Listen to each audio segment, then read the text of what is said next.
Freud famously had little trust in the accuracy of childhood memories. He argued that they were evidence only of desire, not of childhood, and that what mattered was the context in which they were aroused. Freud recounted an instance in which he urinated in his parents' bedroom. His father reacted by saying that the boy will never amount to anything. He wasn't quite right, but the provocation showed young Freud what his father was capable of saying out loud to him. Freud was a lover of literature and languages, fluent in Greek, Latin, Spanish, Italian, French, and English. This talent turned out to be useful on more than one occasion. At the beginning of his courtship with Martha Bernays, who came from an Orthodox Jewish family, he would send her red roses accompanied by poems in Latin and other foreign languages. This proved to be successful, as their partnership not only lasted through 4 years of engagement, but also through 53 years of marriage. In 1885, Freud received a government stipend that allowed him to study in Paris with the French physician Charcot, nicknamed the Napoleon of the neuroses. Freud found himself lonely and unable to get the attention of the popular and persuasive Charcot. One day, Charcot mentioned that he needed someone to translate his new lectures into German. Young Freud offered his services, which were readily accepted and opened the door to Charcot's inner circle of friends and family.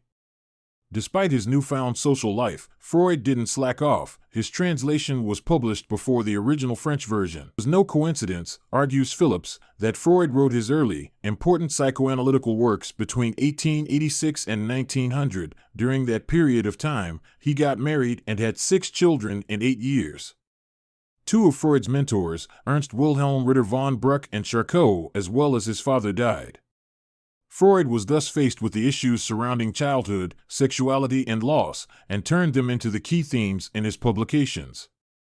Phillips imagines Freud as a doctor of neuropathy in his private practice, which, from 1891, was located in the famous Berggasse 19 in Vienna, living an extremely routinized, moderately successful professional life, in a state of great turmoil that he had to write himself out of, or through.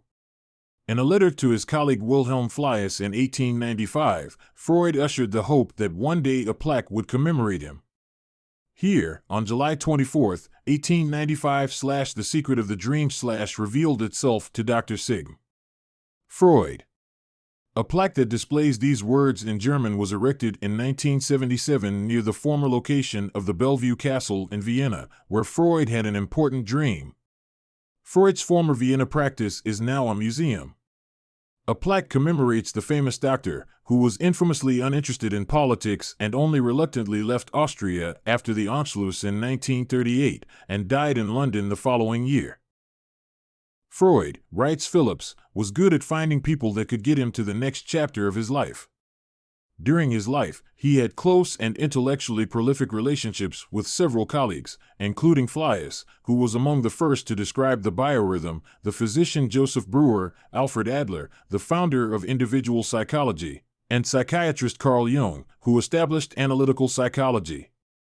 Freud eventually became estranged from all of them, emphasizing, Phillips argues, his need for splendid isolation.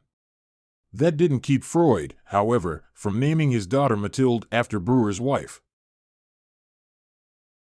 Our beliefs, stereotypes, and constraints sometimes prevent us from thinking clearly.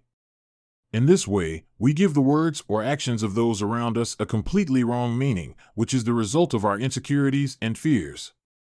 That incorrect meaning can cause major problems in the interpersonal relationships and could even upset some. Then, sometimes it's not necessary to find a hidden meaning.